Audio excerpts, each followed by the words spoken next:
going to call the County Board of Commissioners meeting to order, please. Stand for the Pledge of Allegiance.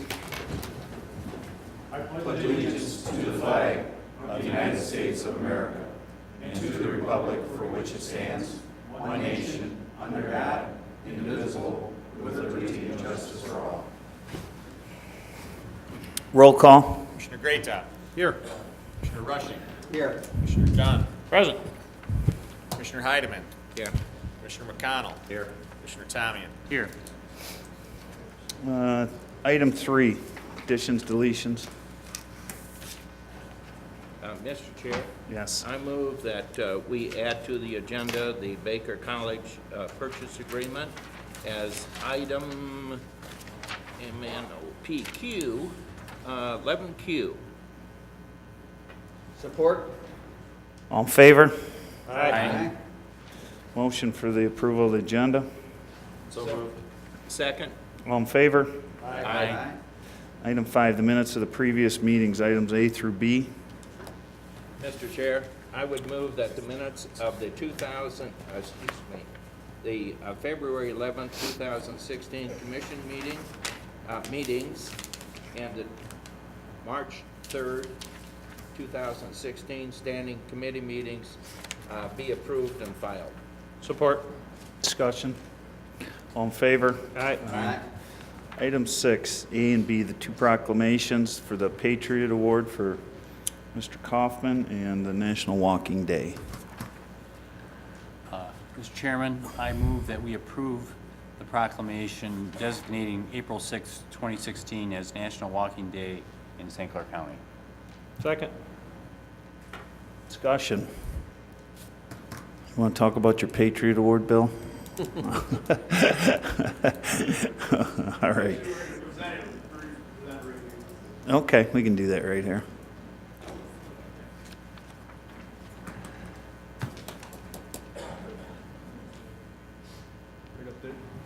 Go up there. Is this part of the farewell tour? Every meeting. Been nice knowing you. Good evening. Thank you for allowing me to take a few minutes of your time here. My name is Brad Blanchard. I'm with the ESGR, which is the Employer Support of the Guard and Reserve. I actually am with several different organizations that deal with veterans groups from the mid-Michigan area. I'm out of Midland. This is what we're doing tonight is probably one of the best and one of my most favorite ones to do. The ESGR, if you're not aware of it, was a government agency that was started by the Department of Defense in 1972. We went from from a draft to an all-voluntary force at that time. So it was felt that we needed some type of an organization that helped make sure our National Guard Reserve people were treated right in the community, in the businesses and the companies, and at the same note that the companies understood what the benefits were to hiring these folks. One of the things that they do is they award employers who treat their service members well. And what we're here today to talk about is the Patriot Award. So the Patriot Award, an employee serving in the National Guard Reserve or the spouse may nominate individual supervisors and bosses for support provided directly to nominating service members and his or her family. The Patriot Award reflects the efforts made to support citizen warriors through a wide range of measures, including flexible schedules, time off prior to and after deployment, caring for families, and granting leave of absence if needed. So Chris presented us with an award, request for an award, and we approved it for William Kaufman, and his write-up was this. He is very understanding when I'm pulled off of my duties at the St. Clair County Veterans Affairs Office throughout the year. This allows me to make sure I have time to spend working on logistics, training, and attending my scheduled drills along with annual training. There are times when I have unscheduled reserve throughout the year that fall between my scheduled drill dates that are also allowed as needed. I'm very appreciative for this understanding of my obligations, and which in turn has allowed me to continue serving our country in the United States Marine Corps Reserve. Now, if I had a bunch of Marines in here, I'd get an hoorah about that point, since there's only you. It's just something about when you say that, all those Marines got to do a grunt. I see these, I deliver probably 3 or 4 of these a month to different employers. And again, this is one of the best parts of my job, to recognize employers that are taking care of their people. So as part of that, we have this award here, which I present to you. I'm sure we'll have to do a photo op when we're done here, but Thank you very much for your support, and taking care, making sure Chris is taken care of. And then I left in my deck, but I have a little lapel pin for you. I'll give it to Chris before we leave. So, but thank you very much for your support, and thank you.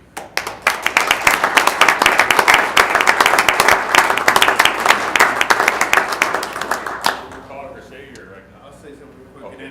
and then we'll step down there real quick, get a real quick picture. All right. All right, I just wanted to just take the moment and just say, thank Bill and for everybody else with the support for the reserve and being activated or being brought to duty so they didn't have to leave work.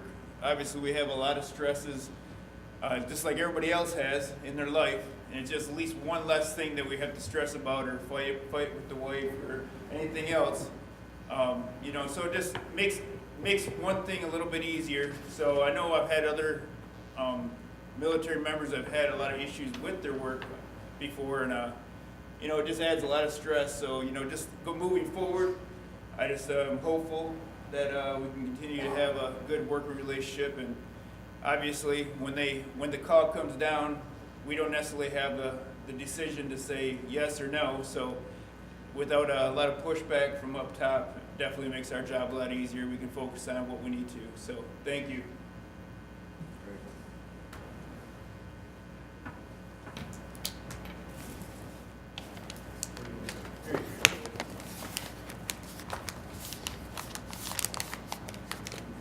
It's really nice when I get this board to call people and it feels so good.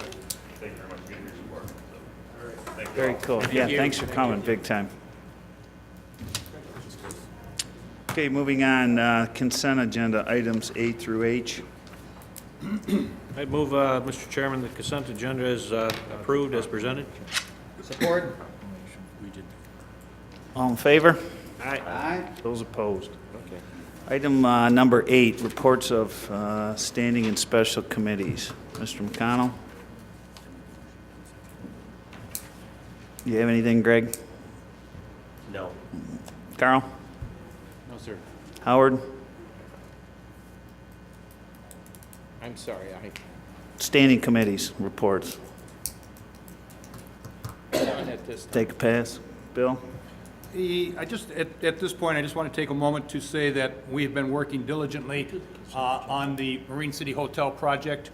And I got word today that the MEDC came through with a grant for that project, which takes us just one step closer to completing this project. So we are real close to where we want to be. I have nothing today. Nothing from you. Okay, I'm going to take a pass. Citizens wishing to address the board at this time. Any citizens wishing to address the board? Item number 10, unfinished business. None. Item number 11, new business. Item A, the State of the Road Patrol Drug Task Force. It is a national holiday, if I need to remind you, so. I will remind you, it's my national holiday more than yours. Because I'm 100% Irish. So, good afternoon. I will try to zip through this as quick as I can here. As you see on our agenda, this is the second of a 3-part. We start biggest to smallest, going from Corrections Division. Now we're at Uniformed Services Drug Task Force. I'll be here in 2 weeks for Marine Dive and Animal Control. So we'll hit right in there. Just a little bit of a look. That's our new paint scheme on our vehicles when you see them now coming through St. Clair County. That's what we have. On our mission statement, we had one last week with corrections. I won't read the whole thing, but on our patrol division, values of integrity and honesty in our interaction with the community. And I'm just going to touch that, we have, unfortunately, law enforcement agencies across our community that are out of step with their community, and they have some issues, and it implodes. We don't have that here. We are very much interacting within our community, and we have great relationships, and we work very, very hard at that. So on our staffing here, on this side of the shop, this gives you our roadside with the administration, the 4 sergeants, 4 lieutenants. We run 4 platoons, day shift, night shift, day shift, night shift, and then our detectives, 47 deps, and then 11 reserve deputies on our reserve deputy program. Our special assignments, we've got 17 deputies assigned to contracts. Contracts would be your City of Algonac, your Fort Gratiot, your Port Huron Townships, your China Townships, your East China Townships. Secondary road enforcement, that is a grant-funded position from Office Highway Safety Planning. Commercial motor vehicle, and I'll touch on that later, that's 2 deputies, that is self-funding. Warrant Public Information Officer, Deputy Compo, many of you know, that's through our general fund. School Resource Officer is Anchor Bay, that's funded through Anchor Bay. And Fusion Center is a intelligence investigation center in the center of Detroit. That's also a grant-funded position. So these are out of the mainstream deputy sheriffs here assigned. Our initiatives in 2015, probably our biggest was the Clemis. Every one of the board members I know have been at many many meetings. It's gone on for quite some time. It's huge for Sheriff's Office at Clemis. Additional MESAs. MESAs are medical examiners, special investigators. Those are death investigators. They do cause and manner of death and pronunciation. Anytime we have deaths in the field, we send out MESAs. We have new ones because we have, frankly, a lot of overdoses. Accident investigation programs enhanced as well. We have a team of reconstructionists. They meet monthly. They do training sessions. And then, of course, our reserve police officer program started in 15, and that's been very successful as well. Some of our other initiatives are community policing. ALICE is a countywide initiative. That is a basically active shooter response for school employees. We're partnering with Port Huron Police. We've taught that at many school districts. Our neighborhood watch, our RAD is our rape awareness defense training we do, of course, elderly abuse school contracts. And then we're also on a countywide security assessment team. That's through the Homeland Security with Jeffrey Friedland. So let's touch a little bit on our initiatives in 2015. Our fire investigative program, of course, we have a fire investigative team. You'll see our last 3 years. Fortunately, when we see this, they're down a little bit. So many of those are foreclosures that we had a couple years ago, as we had so many arsons, and that's what drove this team. So they've come down a little bit in the last couple years. This is our fire investigative dog, Gunner. This dog was paid for entirely through a state farm grant, and he is the only one in, I believe, Southeast Michigan. I think there's 2 in the state, I believe, that are ours. I think Oakland County has one as well. Very active. Sergeant Braun handles that dog for us. Our commercial motor vehicle, those are somewhat like our waymasters from the state police. That was the revenue in 2015. They are self-funded. So several years ago, one of the initiatives when we took office was to start this program. We have adopted the motor vehicle code for county ordinance, so it funds itself. We also have a great partnership with the road commission, and they help fund that. They attribute $20,000 a year annually to that division. We do a lot of construction enforcement, weight enforcement on the roads. We also partner with the landfill.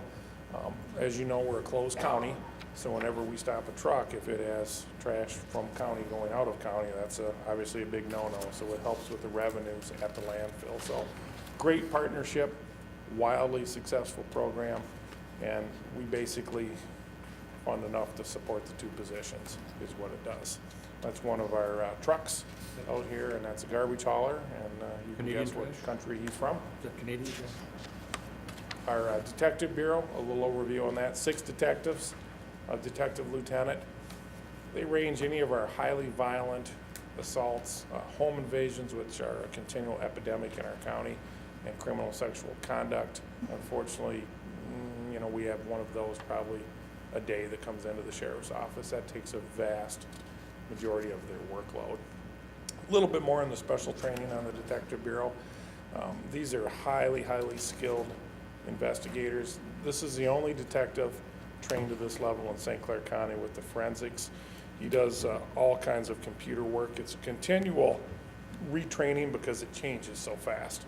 We have 2 detectives that can do forensic investigations on your phones, your laptops, your iPads, and I can tell you 99 out of 100 crimes involve phones with evidence, and there is a tremendous learning curve and changing education all the time on that. We have 2 detectives and the equipment that can dismantle phones.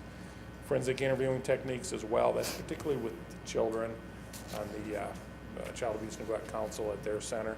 You have to have special training when you're involved with CSEs and kids. But this is a quick thumb shot of our detective bureau. Hard workers. It's a permanent promotion above a deputy, below a sergeant in our organization. Some of our cost savings, our civil division, We restructured and took over the civil division. When I took office, we took it in-house. Our revenues are down. That's a good thing. Civil division is when we do our share of foreclosures and our civil postings. There's not nearly as many foreclosings, as you can see, as what we had in some of our bigger years. But you'll see a deputy sheriff at the courthouse when we do the civil division, and the deputies go out in the street and they do the posting as well, all throughout the county. Pre-hearing conference project, what we did there is we assigned our secondary road traffic officer to handle traffic court for all of the other deputies. So we don't have 8 deputies standing in the hallway waiting to go to court, all getting 3 hours overtime. One guy, he handles it all. And it saved us $36,000 in overtime, but the big part, 111 hours of patrol time. Because when those guys are pulled off the road to go into court, there's nobody taking their place. So that, as far as operationally and for the citizens, that's a huge deal, 111 hours. Overview budget, and again, these are continually kind of changing. We had talked with Carrie, I think this morning, Carrie, and it's maybe a little bit different in the better, but it's going to probably change again. But you know, the budget's numbers are still coming in March, but again, we don't want to do a state of the county in July, so we zip them out as quick as we can. But when you look over our overtimes, you know, up and then back down, fuel is kind of an intangible. Repairs are down, but still more than what we anticipated. Our training is down because we have a number of employees that are trainers.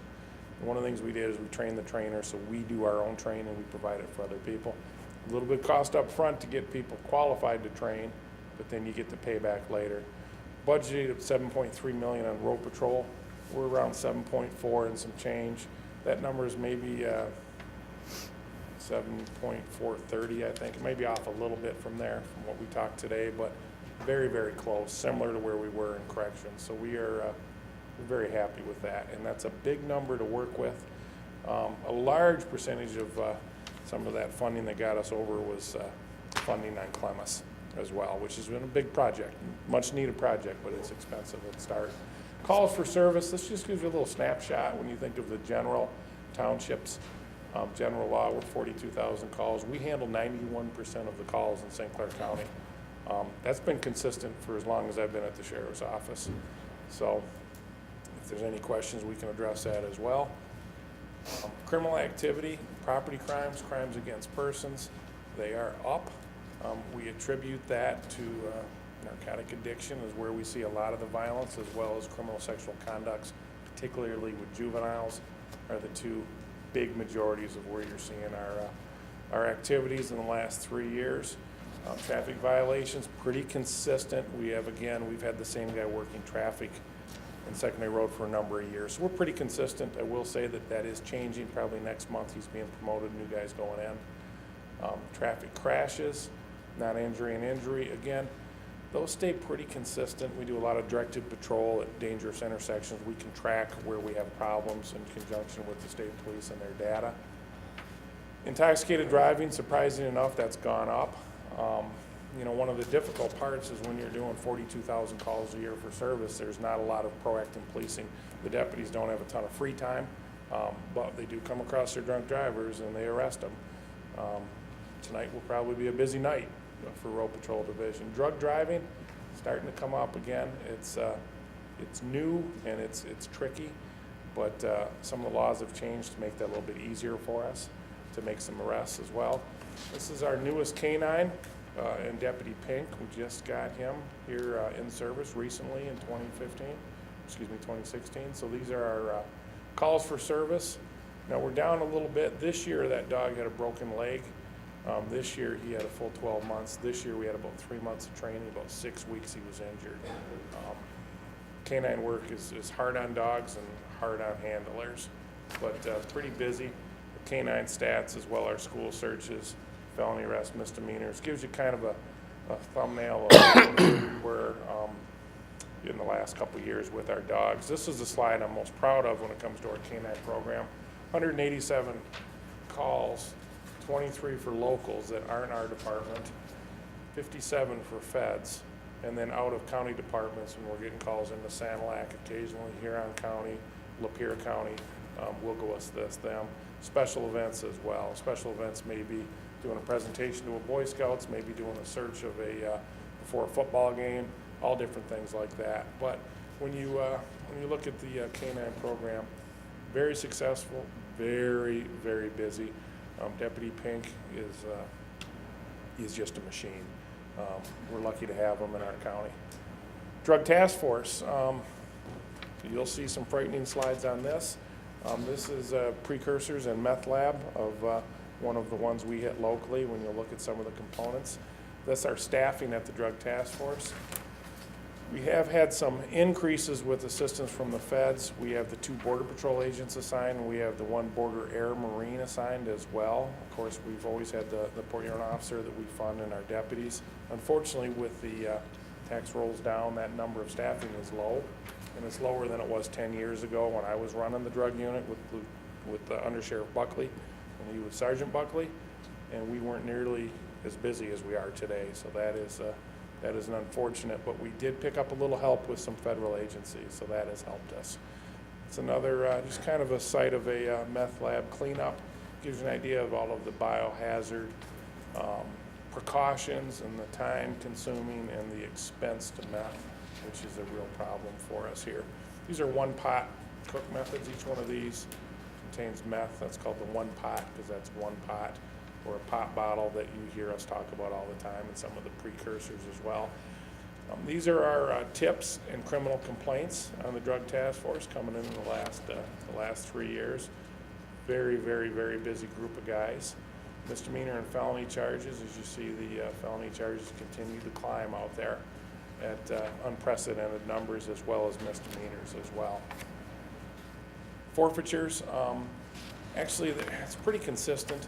We had a couple big cases in 14 that kind of throw our numbers a little bit off on the forfeiture, but that's about consistent. And again, we have a funding mechanism in place with the millage, so we don't live and die by forfeiture. It's very much a secondary issue for our people.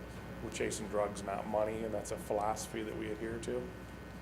Our search warrants and traffic stops, again, I threw it out over 10 years because it shows pretty consistently. 14 was a unusual year. Sometimes you have change of staff. We may have hit a number of employees in their final 3rd year before they rotated out, highly productive. But this gives us kind of a thumb sketch. And we have traffic stop and search warrants combined because there's many, many times we'll watch a drug house and choose to stop them in a car versus go in the house and engage them indoors. It's much safer in a car. Even though you'll have pursuits, it's much better than going into somebody's home. So they tie in together. We'll knock down people in cars, stop them, then go back and raid the house after they're in custody. So they go hand in hand when you talk about Drug Task Force. Weapons confiscated, again, 14, we had 2 cases with multiple weapons. It threw our statistics off, but we're pretty consistent. You're looking at 60 weapons on average per year seized, primarily stolen firearms out of home invasions, heroin addicts that will steal them, trade them for narcotics, and we'll find the guns as we raid the houses. Property seized as well, significant amount, better than $250,000 seized, and property put back into drug forfeiture we can use for Drug Task Force. And how much of that do you get to keep? That's all of ours. Right there. And stuff that's not litigated we don't have on here yet. And much of it is civil trial, and it sorts out after the criminal trial. Marijuana seized as well. This was a huge grow up in 14 in Fort Gratiot.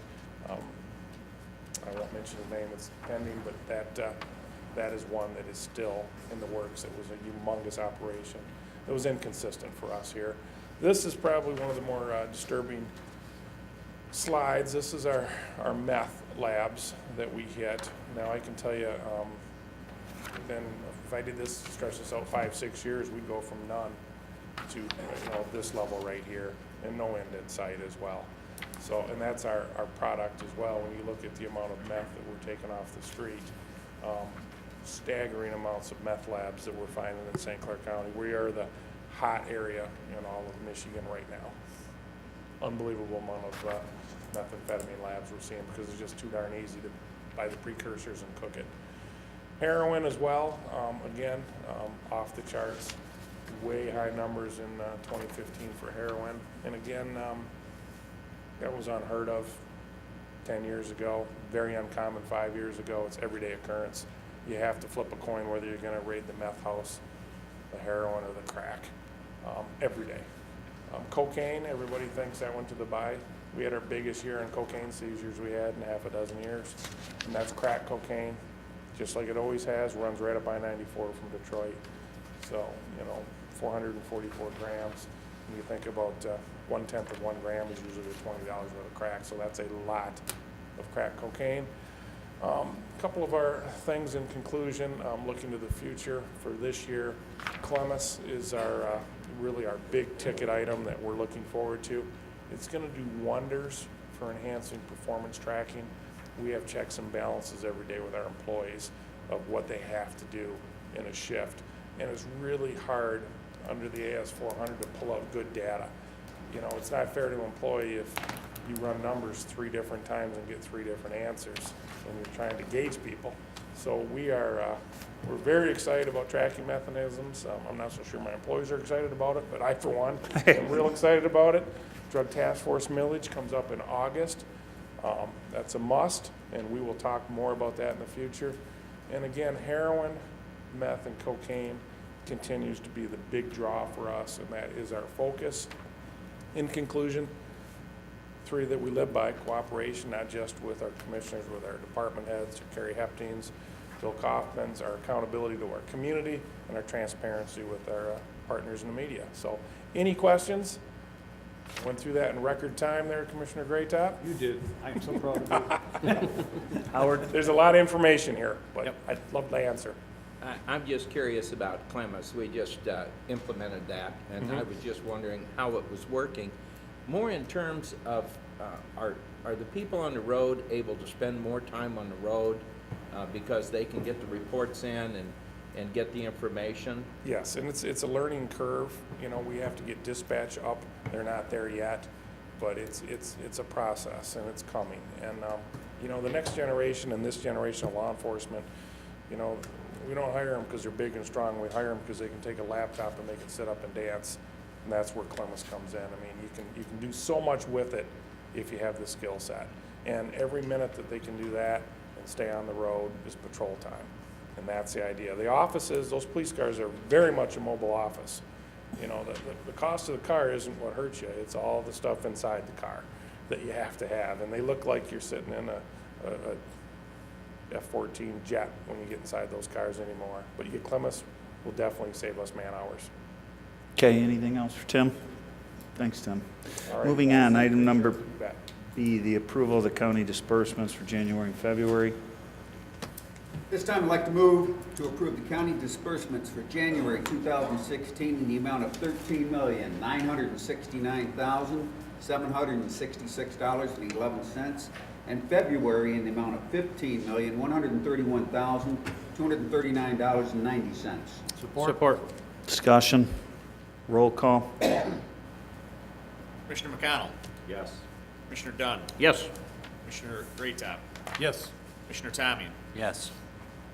Commissioner Rushing. Yes. Commissioner Heidemann. Yes. Chairman Bone. Yes. Item C, the Central Dispatch Advisory Board bylaw amendments. Mr. Chairman, at this time, I would move to approve the amendments to the Central Dispatch Advisory Board bylaws and to appoint the following individuals: Sergeant Todd Levine, Michigan State Police, no expiration date; Sheriff Tim Donlin, the sheriff, no expiration date; Under Sheriff Tom Buckley, he's the sheriff's alternate, no expiration date; Chief Mike Reeves, Criminal Justice Rep, 12/31/16 expiration date; Chief Rick Jefferson, his alternate, same expiration date; Chief Tom Koenig, Fire Representative; and Chief Joe Doan from Algonac as the fire alternate, both expiring 12/31/17; and Ken Cummings, the Medical Control EMS Rep, and his alternate, Jeff White, from Richmond Lennox. Their expiration date's 12/31/18. Second. Oh, I'm sorry. Commissioner McConnell.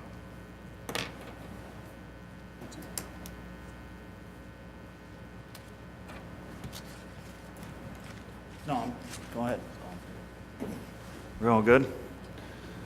All in favor? Aye. Those opposed? Item E, the Library Board appointment. We actually have 3, I'm sorry, Community Mental Health, Skip I'm D. jumping ahead. Item D. I would make a motion to reappoint Richard Ames, District 7, Vicky Locke, members at large, and Ed Reeves, member at large, to Community Mental Health, each for a 3-year term expiring 3/31/2019. Support. Discussion. All in favor? Aye. Those opposed. We have 3 library appointments here. We are actually we've got 3 of the candidates, William Fritz, Dan Lockwood, Patrick Minnick. I see Dan in attendance. Will Fritz and we're gonna do something here. We're gonna give you an opportunity to come up, give you the 2-minute spiel about yourself, and then we're gonna have all the candidates talk, and then we'll do our thing. Jump right up there. I'll give you some TV time here. Just who you are, what's your background, just kind of casual.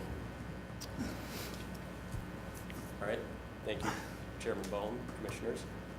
My name is Bill Fritz. I'm from Marysville, and I've been nominated for the library board appointment. A little bit about me. I consider myself part-time lawyer, full-time dad. My wife is a professor at the community college here. We're dedicated patrons and donors to the Marysville Library. It's been part of our lives since we moved to Marysville in 2008. And I have years of experience in managing boards and other leadership forms from college all the way until now. I'm a Cub Scout leader, I'm on church councils, and so I think that I would be a great asset to the library board. Do you have any questions? Okay. Very good. We're going to take up Dan Lockwood. Dan, you want to tell us a little bit about yourself?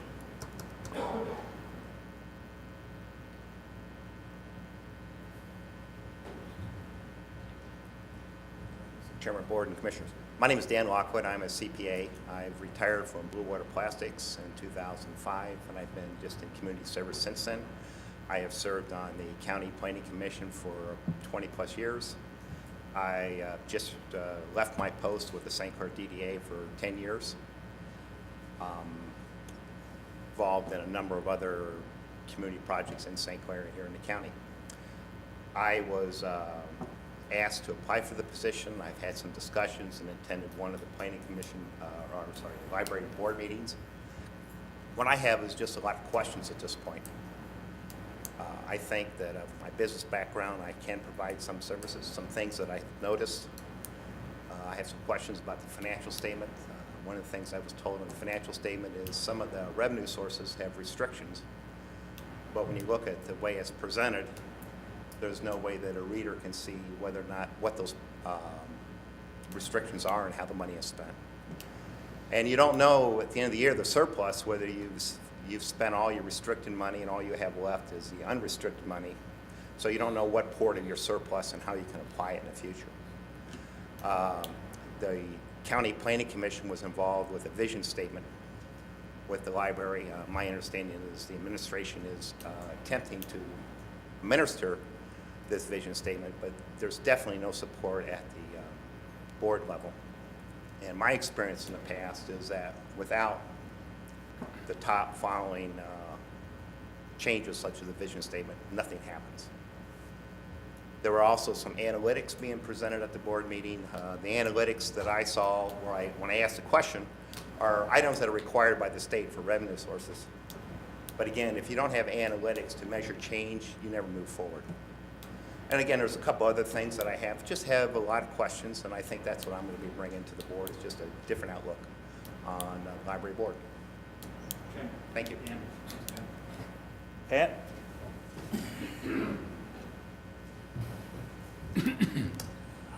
Hello, Commissioners. My name is Patrick Minnick. I have been a resident of St. Clair for about 16 years. And over the last 30-plus years, I've sat on boards, advisory committees, steering committees, task forces, training sessions, and I was asked if I'd be interested in being on the library board.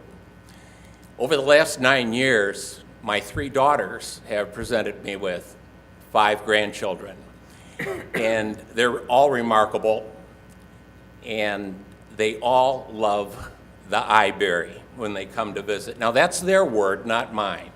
But Oscar, the oldest, always called it, "Pappy, I want to go to the eyeberry. I want to go to the eyeberry." So I have seen through these little people who are 9, 8, 7, 6, and 5. They make it easy for people over 30.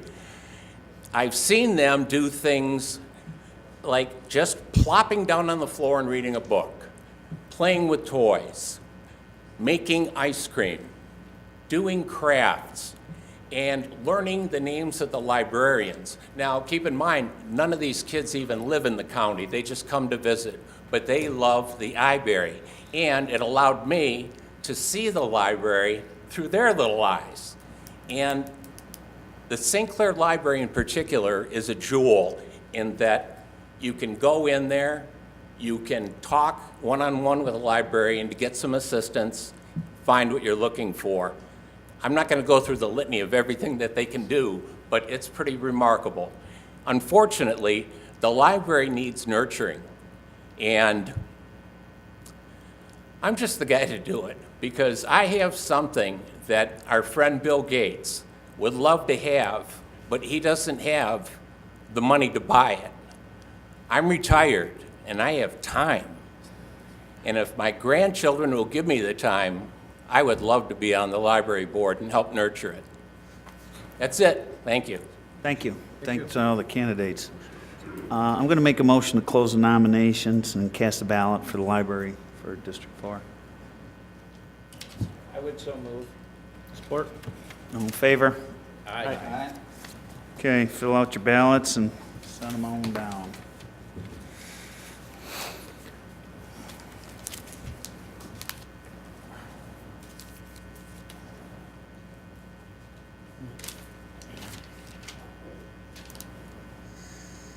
We have one for Lockwood.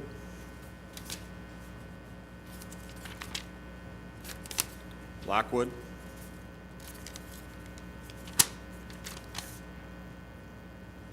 Lockwood. Minnick. Lockwood. Lockwood. Lockwood. I have 6 Lockwood, 1 Minnick. Okay. Congratulations, Dan. Thanks to the others. We're going to move on. Item number F, the 2015 Homeland Security Interlocal Funding Agreement. This time, I'd like to move to approve the 2015 interlocal agreement with Macomb County for the 2015 Homeland Security Grant Program in the amount of $331,618. Support? Discussion? All in favor? Aye. Aye. Those opposed? Moving on, the item G, the Public Guardian Office Software Purchase Request. Mr. Chairman, I move that we approve the purchase of the AIM software and related hardware and accessories in the amount of $17,939 and the annual maintenance agreement in the amount of $3,840. Support? Discussion? Roll call? Commissioner Tamian. Yes. Commissioner Heidemann. Yes. Commissioner Greatop. Yes. Commissioner Rushing. Yes. Commissioner McConnell. Yes. Commissioner Dunn. Yes. Chairman Bone. Yes. Item H, the 2009 Local Qualified Energy Conservation Bond Allocation Waiver.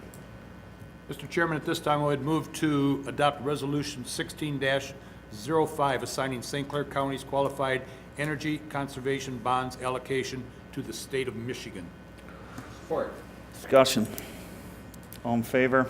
Aye. Those opposed? Item I, the 2016 Survey and Remonumentation Grant. Mr. Chairman, I'd move to approve the 2016 and the monumentation grant in the amount of $68,009. Second. All in favor? Aye. Those opposed? Item J, the Department of Natural Resources Grant Application for the Riverwalk.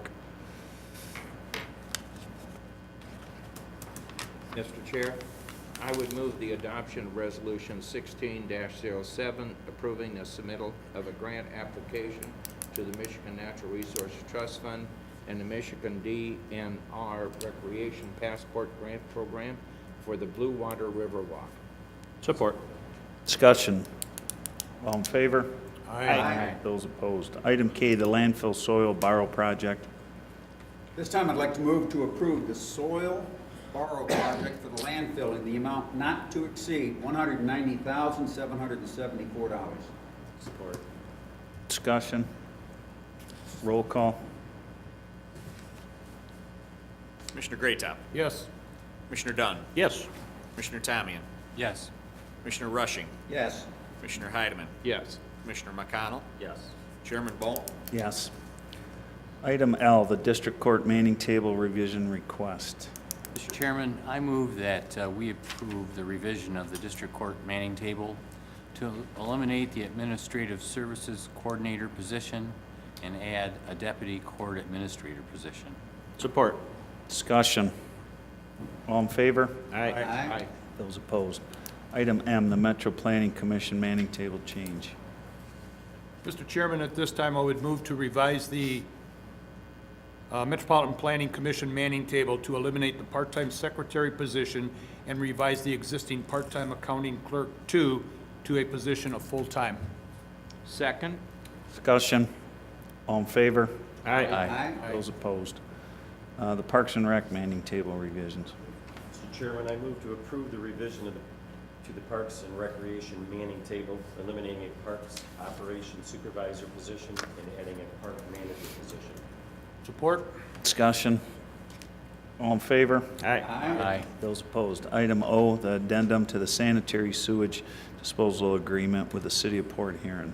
Chairman Bohm, I would move to approve the supplemental agreement and addendum to the sanitary sewage disposal service agreement between the City of Port Huron and the County of St. Clair by its Board of Public Works for the sanitary sewer service to Kimball Township. Support. Discussion. All in favor? Aye. Those opposed. Item P, the Convention Center, the management offices build out. This time, I move to approve the request to proceed with the Blue Water Convention Center Management Office with the project cost not to exceed $75,000. Support. Bill, would you like to comment on this? Sure. One of the, when we began to design and build the convention center, we really focused quite a bit on sellable space. And one of the things that was a second thought, an afterthought, was space for SMG, the folks, well, at that time, the management company.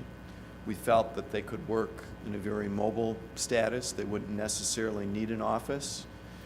If they did, we might be able to find some space from time to time. But what we're discovering is that office space for the manager, the accountant, their sales staff, marketing staff is essential to forming that team, having a good, solid group that can go out there and sell this product. We do have space that can easily be converted to accommodate them. Fortunately for us, that space is right at the front entrance, so they'll have a very visible presence as soon as anybody walks in, as well as to any of the users of the facility as well. So we've consulted with SMG. We've looked at our sales reports over the last year to find out how often those rooms might be used, whether or not it would impact our ability to market the facility in the future. We don't see that it's going to have a market impact on our ability to bring clients in. In fact, there's an awful lot of space that can be marketed within the hotel breakout space that I'm sure they would love for us to rent out for them. So we don't see this as an issue where it's going to compromise our ability to sell the space at all.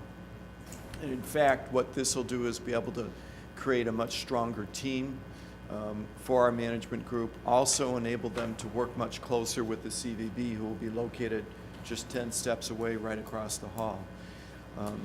It's very important to us that the success of the facility is continued over the next many, many years.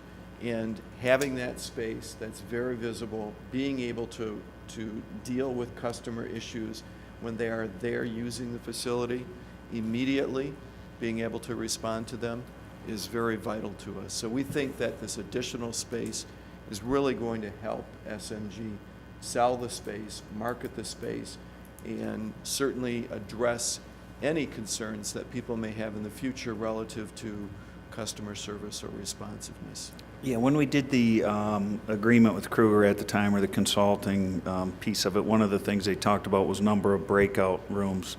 The optimal number at that time was 7. Currently, we have the ability to go to 9 in our current space. That doesn't include using any space in the hotel. Many of you are familiar with the Abbey, which is in the front, which that can be broke up into space. The hotel also has, over by the pool, they have a room over there that can be used. So we would essentially be looking at losing 2 breakout rooms. And when I say breakout rooms, they're the rooms that are, when you walk into the front of the convention center, turn to the right, that is the large ballroom, I guess, that has been there, that was pre-existing space. That currently can be turned into 5. Kim, correct me if I'm wrong, if I'm talking 5. So they'll be able to turn that into 3. Keep in mind, you're able to put up additional walls, things like that. When you look in the big room, we have that one big wall that breaks the big room in half. So if it ever came to the point where you needed some additional breakout rooms, those types of things, there's other alternatives. And I think, just to echo Bill's point, there's a lot of space in that hotel to be able to accommodate those other rooms. Number one, those rooms aren't that big to begin with when you break them up into 3s and stuff. So you're not talking thousands of square foot. So it's, you know. This is just over 800 square feet Yeah. that would be used by SMG for their offices. One of the other points I want to make is, and we went over very, very quickly, you went through the financial reports. We do have funds left in the construction budget that will partially support this project. You know, those were bonds that we received for construction, so they've got to be used on the facility. So we will use those funds to help with this additional build out. The other source of funding, if you remember, when we bought out the CVB, their location, because they're right where the convention center is, so we had to buy their property. One of the agreements we had with them is we would provide them and support the costs associated with temporary office space. So there were funds put into an account to cover those. They moved into the convention center sooner than we thought. Those funds still exist, are sitting there, and they were designed to be used for rent. Those funds will be moved over as well, and then Ms. Hepting has suggested that the balance can be taken out of the unallocated portion of the restricted public improvement fund. Questions? Bill? I'm assuming this project will be done by June 1st?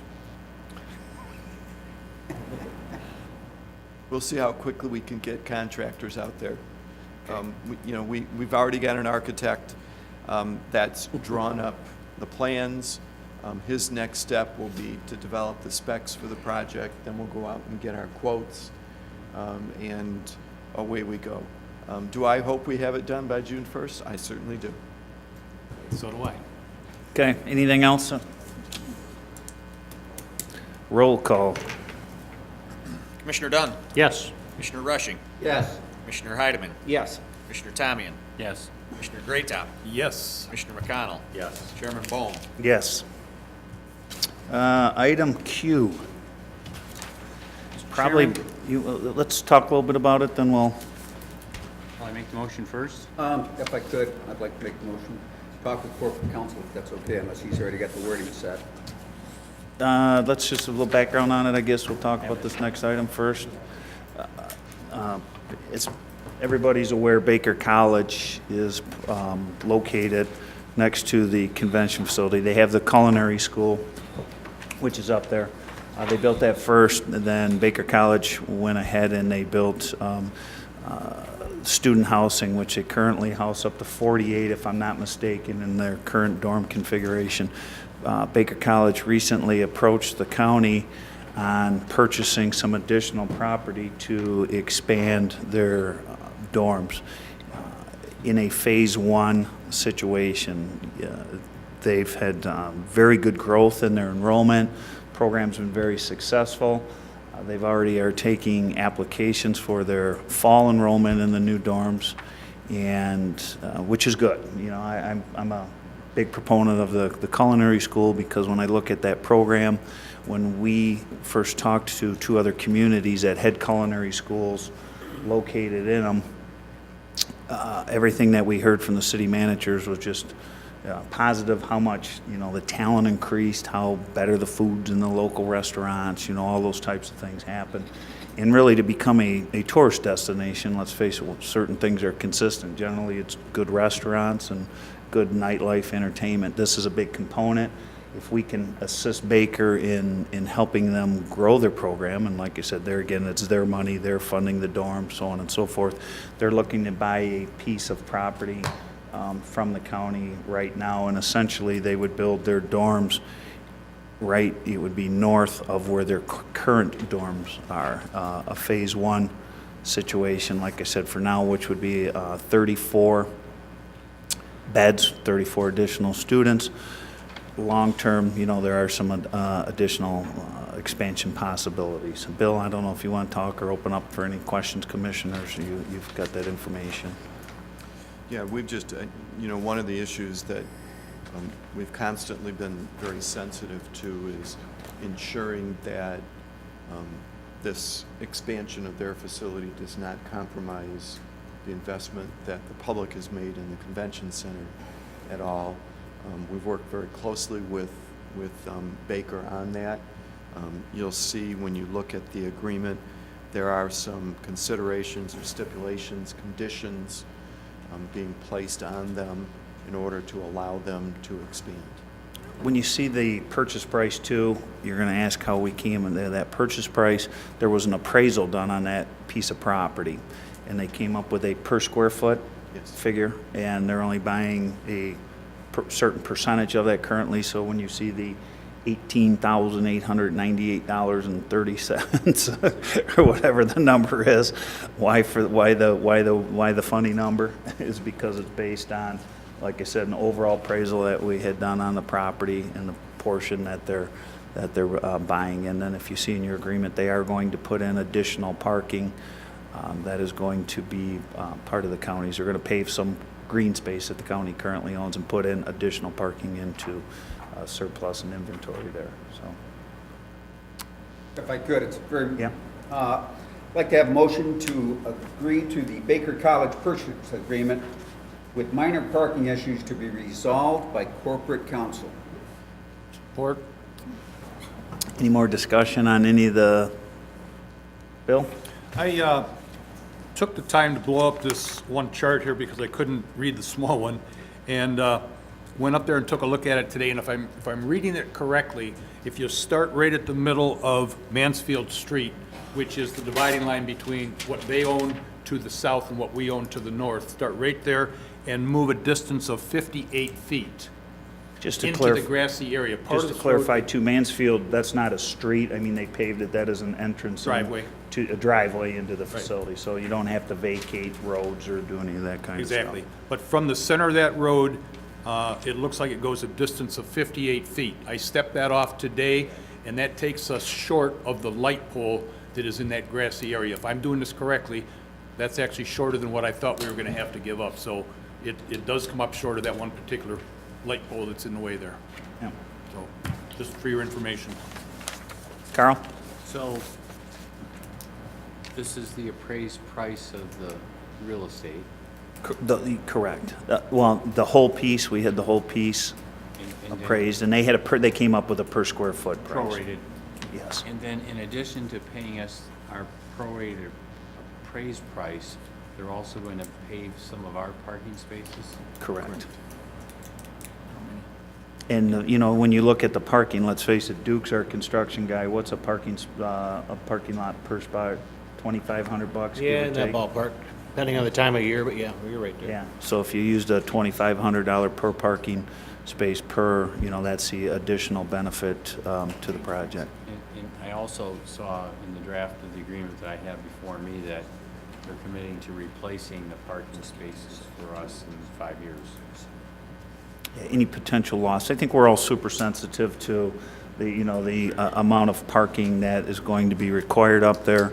Some of the events that we've had, I went up when the city managers, when James had the individuals in town, Bill and I were up there, and there was plenty of parking. But let's face it, if you do a 1,000-person event, which, hopefully it happens all the time, but, that those don't all the time. Those are the times that you really have to address those issues. So they're committed to going out and getting some additional space to put some additional parking.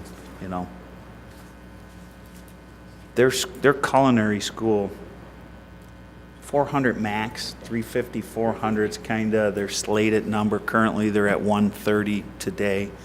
And they're, like I said, they're having a lot of growth. When they started building that thing, I think they had their original 17 students, 2 years ago, to where they're at 130 today with a lot of growth. And That's the same thing that happened across the state over there in Muskegon, where they have the other one. They started out very small, and within 2 years, they're busting at the seams over there. So it's the same thing's happening here. Yep, it's So will their parking requirements increase as the number of students are added? I couldn't answer that. I know the city has specific parking requirements per housing, students, that kind. I think Baker, we'd met with them a couple different times, and I know a couple of commissioners are part of the meetings, that they understand the parking, issue long-term and stuff. We've echoed that, multiple times. So if there is any additional expansion, they're definitely going to have to, get some additional parking. And one of the concerns you had, there's been discussion about expansion with the hotel. The hotel has talked about putting a extended stay suite on by the front, down by the water. If you look in that one parking design that you have, they have actually addressed those issues with parking down by the railroad, Dave.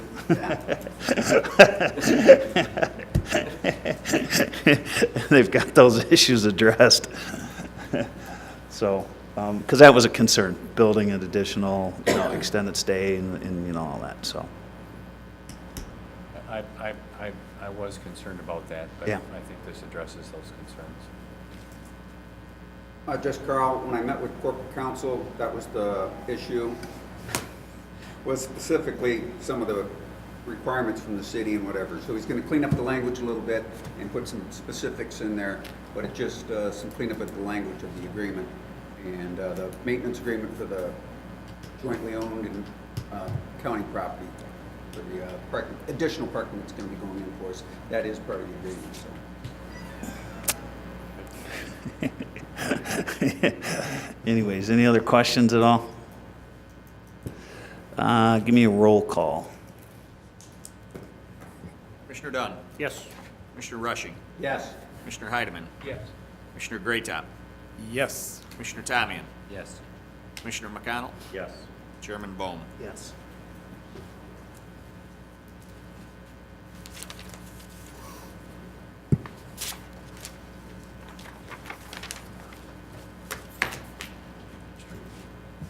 Administrator's report. I'm going to turn it over to Commissioner Greatop. I have to leave, so Bill, finish it off, please. Okay, we'll do the commissioner's the administrator's report, please. Certainly. A couple of items I'd like to cover fairly quickly with you. One is a press release just went out regarding the airport. The storms that we had roll through yesterday damaged some of the power systems that feed the airport. Although they were open all day today, given the weather we had, there was no problem. But in the evening hours, we're going to be closing the facility. The FAA has been out there. They've been looking at all of their equipment. And once power is fully restored, we will be able to open in inclement weather as well as at night. But right now, it will be shut down until the power issue has been resolved. So just in case you get any questions or calls.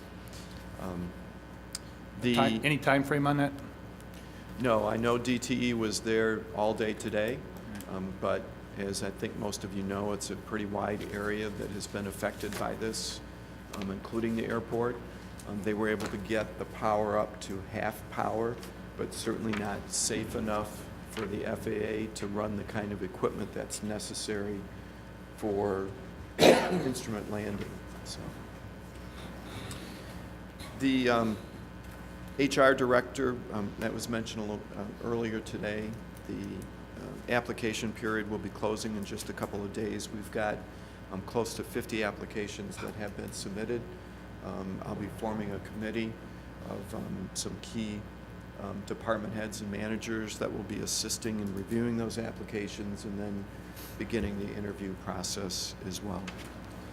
The final financial report for the convention center is included in your packet today. We did complete the project with just about $27,000 left, but we did commit that to some improvements that we're making to the facility already today. A note, the emergency management breakfast is on May 20th. You'll see a flyer in front of you. Mr. Riley dropped this off earlier, and we want to make sure that I let you all know that he's looking for your money. So see him before you leave. Clemens and Dispatch, just to give you a real quick update. Sheriff Donellan talked a little bit about what's going on with Dispatch, and Dispatch is not up with Clemens. One of the things that we found was the mapping module and the mapping information that we were trying to import was full of holes. A lot of misinformation, a lot of streets missing, some address data that was incorrect. So the Dispatch members, as well as our IT staff, spent a lot of time over the last couple of weeks updating that data. I know the sheriff had some of his staff out as well, checking address ranges and feeding that information. Local communities sent their fire department staff out, as well as their officers, to update and contribute information to improving the accuracy of those maps. It's all been turned over to Oakland County at this point, to Clemens staff, and they are in the process of taking all of that data and then importing it into the CAD system, and then we will be able to make the switch over to Clemens for all of our dispatch activities as well. They do have a couple of consoles in the center that are already set up for Clemens. The employees out there have all been trained, and when they get some downtime, they will go over and practice and use that to make sure that their skills are still kept strong. If at any point the dispatch manager, Mr. Conger, decides that his employees really could use a refresher before we make that conversion, we certainly will make sure that that refresher course or training is made available to the dispatchers. Bill? Yes, sir. Yeah, I just want to say that at a time when regionalization of some of these services seems to be coming together, I was real happy to see everybody in St. Clair County jump on board for the most part and bring this thing together so that everybody in the county pretty much will have the same records management system, the same vehicle information in their cars, do the same things that everybody else is doing county-wide, and to come up short on some information and to send word out and to have everybody run out into their neighborhoods and gather the information and send it back just shows that I think everybody in the county is really truly on board with this system. So That's with the exception of Clay Township, correct? correct. So I just want to say that I thought it was really good of the entire county to jump together and make this a regional system. The last item I want to cover is just give you a brief update on 318 Grand River, the Art Van building. As you know, over the last 18 months, there's been considerable interest in the purchase, in the development of the county property on Grand River. Much of that interest has been expressed by potential purchasers or realtors that are representing clients. As everyone in the community has witnessed, the downtown and neighborhoods immediately surrounding the downtown has been changing very rapidly over the last year and a half. This year, we expect a number of anchor projects to be either completed or well underway in the downtown, further stimulating interest by the private sector and other downtown properties. When the county purchased the property, it was with the expressed intent of providing space for future growth as well as offering immediate relief to demands for additional parking in the downtown. Over the past few years, several potential public uses have been mentioned as well, and interest by the private sector to purchase the site has been steadily growing. Therefore, administration is recommending that any further investment of resources on a potential public use for that building be placed on hold. 2016 is expected to be a banner year for change in Port Huron's downtown. There are any number of potential private uses that could occur on this site, and any proposed use should be closely scrutinized, ensuring that it complements current investments and sets the stage for success for those that are making the investments in the downtown and in the community as a whole. Yes, sir. Howard? I would like to comment on that. You know, the initial intent was certainly for additional parking. And that's especially true should the library decide that, and I really truly believe they need to do something with that facility for patrons, particularly adult and children. They've got the children's section way upstairs. They don't have convenient access for handicapped there. There are just a lot of issues over there with that old building. And if they do need to expand into that south parking lot, we're going to lose parking places. And I know when I first joined this board 14 years ago, that was a big issue, and it was a constant battle between the library and the courts in order to accommodate on certain days all of the patrons to both of those places. We took care of that when we dozed the EOC and put in a parking lot, and the complaints that I've received, you know, have gone away. Now, I hate to go back to that because we make a decision because once, you know, developers are coming in saying, you know, hey, we're interested in this art band building. Well, I think we've got to think about the long-term needs of the county and the people that need county services here. Certainly. And so I guess I'm a little reluctant just to say, oh, we've got an offer here, we can sell it. I'm a little reluctant to do that because I think there are some needs coming up in the county. And then if we want to reduce the footprint of the county, and I see that coming down the line in maybe 8 years, 7, 8 years. Now, when I joined the board, that would have been 22 years. And it seems like a long time. Well, now it's down to 8 years that Human Services may be moving out of the south part of this building. And back when I joined this board, one of the first things that Troy Feltman did was took us through a look at the court building and all of the issues with the court building. It doesn't have a celly port, which creates a problem for the sheriff. There's a problem with holding facility within the jail.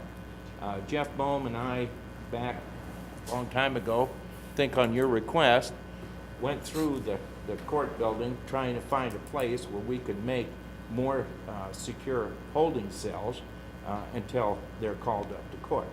The other problem is when you take someone up to court, you have to walk down the same corridors. And if this is a person that's been convicted of a crime, like murder, and they're walking down the same corridors as the people that had been injured or families, those, this is really a dangerous situation. So way back when, about 12 years ago, when Lee Masters was chair of the board, he said, you know, Howard, we made one mistake when we built the new administration building. We should have made it a courthouse, and we should have retrofitted the, what is now the courthouse as the administration building, because it just wasn't adequate with all of the modern concerns of safety. And so it's an issue. And as the sheriff knows, the holding cell thing was an issue, in that we had them crawl through the tile roof and it's tiled ceiling, find their way out, and then, what, 2-3 days later, we got them? Maybe it was a little quicker than that, but it obviously created problems, and we were over and looked it over. Howard, I think everybody probably is on board with what you're saying there, that we may have some needs, and they're going to be looking at that very closely. Okay. Yep, absolutely. Can I get a motion to receive and file the administrator's report? So moved. And a second? Support? Okay, motion support. All in favor? Aye. Okay. Were there any other questions for the administrator's report? Okay, hearing none. Any miscellaneous business from any of the commissioners for anybody about anything? Hearing none. I need a motion then to receive and file. Who has that motion? I move receive and file packets and all information presented. Support. Motion support, discussion. All in favor? Aye. Anybody opposed? Motion carries. Motion to adjourn. Support. All in favor? Aye. Meeting's adjourned. We hope you enjoyed this week's St. Clair County Board of Commissioners meeting. Your St. Clair County Commissioners broadcast these meetings on Comcast Local Access Channel 12 every Wednesday night at 9 p.m. If you have any questions on any part of this program, please feel free to contact your St. Clair County Board of Commissioners or staff.